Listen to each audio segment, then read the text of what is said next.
샬롬, 이동춘 목사입니다. 오늘도 여러분의 삶이 주님의 평안으로 가득하시길 기원하며 하나님의 말씀을 나누겠습니다.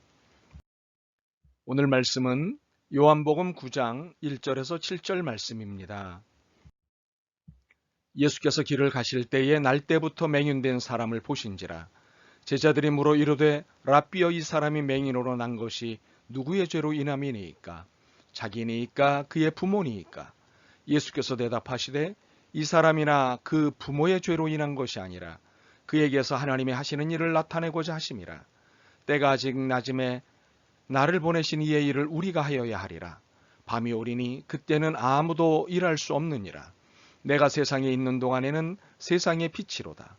이 말씀을 하시고 땅에 침을 뱉어 진흙을 이겨 그의 눈에 바르시고 이르시되 실로암 못에 가서 씻으라 하시니, 실로암은 번역하면 보냄을 받았다는 뜻이라.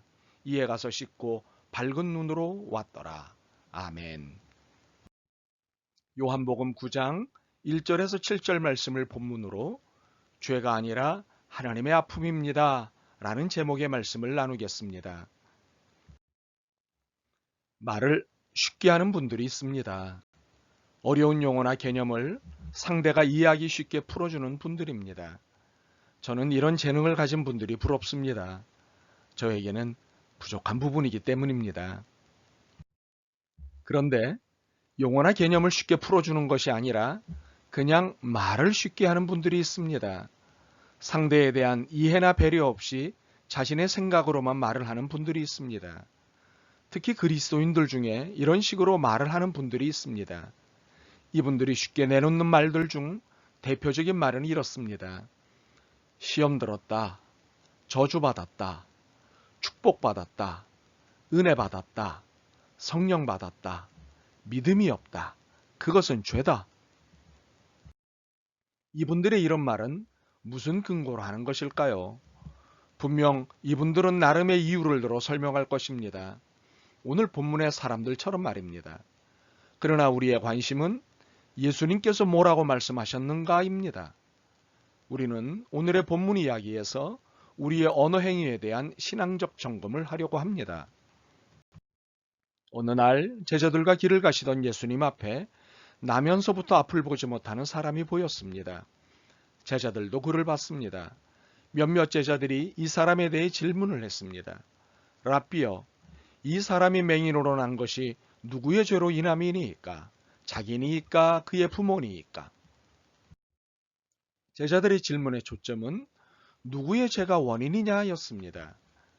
이 사람의 죄 때문이냐, 이 사람 부모의 죄 때문이냐가 관심이었습니다. 앞을 못 보는 것이 죄냐, 죄가 아니냐가 관심이 아니었습니다.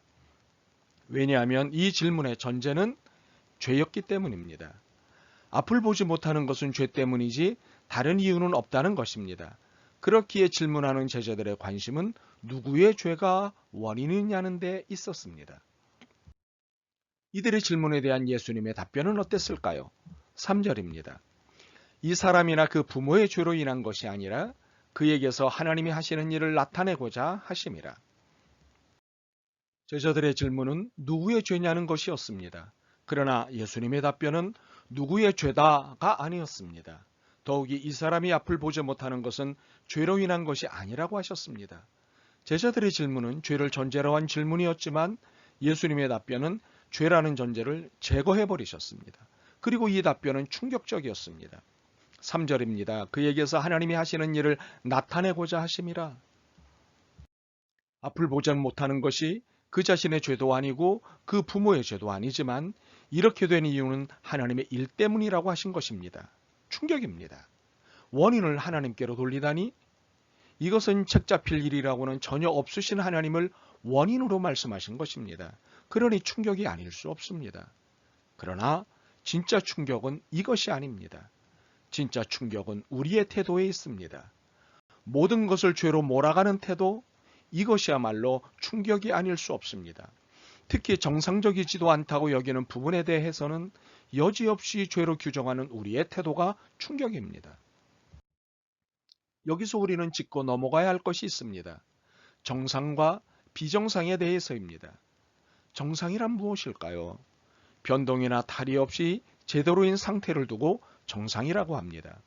그러므로 신체적으로 앞을 보지 못하는 경우, 듣지 못하는 경우, 다리 한쪽이 짧거나 다리를 잘 또는 전혀 못 쓰는 경우 등을 두고 비정상이라고 표현할 것입니다. 그런데 주님은 이러한 모습을 두고 비정상이라고 말씀하신 적이 없습니다. 그렇다고 정상이 아니라는 태도를 보이신 적도 없습니다. 죄라는 것은 비정상의 의미를 갖고 있는 개념입니다. 그런데 오늘 이야기에서 보시다시피 예수님께서는 우리가 말하는 비정상의 입장에서 앞을 보지 못하는 사람을 보지 않으셨습니다. 그의 불편한 몸을 죄로 보지도 비정상으로 보지도 않으셨습니다.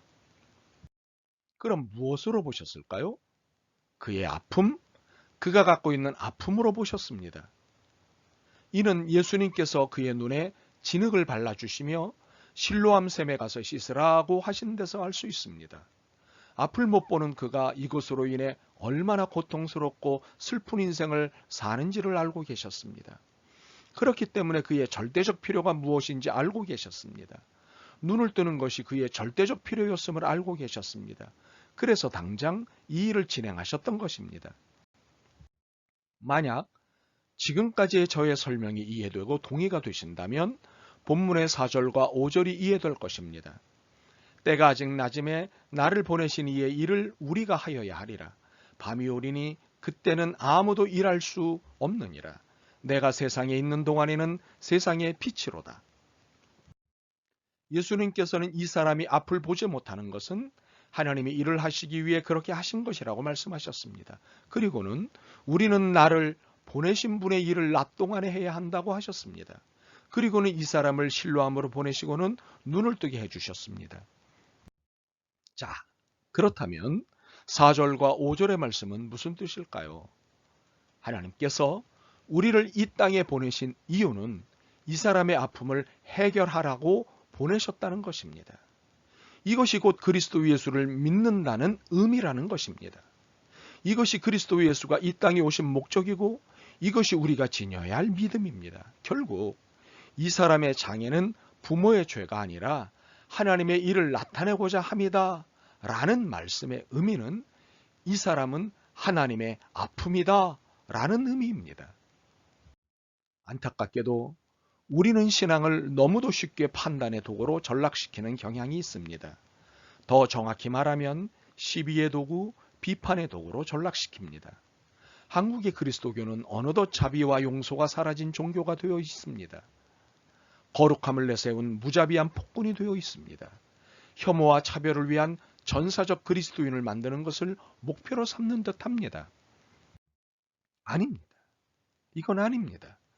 그리스도교는 낮은 자의 아픔과 없는 자의 슬픔과 그리고 작은 자의 소외를 보듬는 종교입니다. 그러므로 시비와 비판이라는 판단은 혐오하고 차별하는 사람들에게나 필요한 것입니다. 낮은 자와 없는 자를 위해 필요한 것이 아닙니다. 이렇게 하지 않는 상황은 글자 그대로 그리스도교가 아닙니다. 그리스도교를 가장한 이단입니다. 복음을 가장한 거짓 종교입니다. 갈라디아에서 보는 바울의 지적은 놀랍습니다. 갈라디아서 5장 14절과 15절입니다. 온 율법은 내 이웃 사랑하기를 내 자신과 같이 하라 하신 한 말씀에서 이루어졌나니 만일 서로 물고 먹으면 피차 멸망할까 조심하라. 이 말씀의 결론은 이웃사랑이라는 것입니다. 그러므로 이를 어기는 것은 복음이 아니라고 결론을 내렸습니다. 1장 7절입니다. 다른 복음은 없나니 다만 어떤 사람들이 너희를 교란하여 그리스도의 복음을 변하게 하려 함이라. 물론 여기서의 다른 복음의 개념은 할례를 받아야 구원이 완성된다는 것을 염두에 둔 것입니다. 그러나 그리스도가 가르치신 복음 이외에는 그 어떤 복음도 없다는 의미를 겸하고 있습니다. 이 복수의 의미에 따르면 이웃사랑이 아닌 혐오와 배제와 차별은 복음이 아니라는 것입니다. 그러므로 이 앞을 보지 못하는 사람을 두고 죄를 운운하는 것은 복음이 아닙니다. 이 사람은 하나님의 아픔입니다. 그동안 우리 안에서 별 고민 없이 사용하던 말들이 있었습니다. 시험 들었다, 저주받았다, 축복받았다, 은혜받았다, 성령받았다, 믿음이 없다, 그것은 죄다. 이제 이런 말들은 조심스럽게 사용해야 합니다. 특히 혐오와 배제와 차별의 의미를 담은 그것은 죄다 라는 말은 사용하지 않았으면 좋겠습니다. 옳지 않기 때문입니다. 대신 하나님의 아픔을 만났으면 좋겠습니다. 아멘. 주님, 너무도 쉽게 상대를 향해 판단의 말을 했습니다. 신앙의 양심이 아닌 신념의 열심을 따라 사람들을 정죄했습니다. 불쌍히 여기시고 용서하옵소서. 그의 아픔이 곧 하나님의 아픔임을 깨달았습니다. 사람에 대한 바른 생각과 옳은 행동을 할 수 있도록 지혜를 주옵소서. 예수 그리스도의 이름으로 기도드립니다. 아멘. 오늘도 여러분의 믿음과 삶을 응원합니다. 사랑합니다.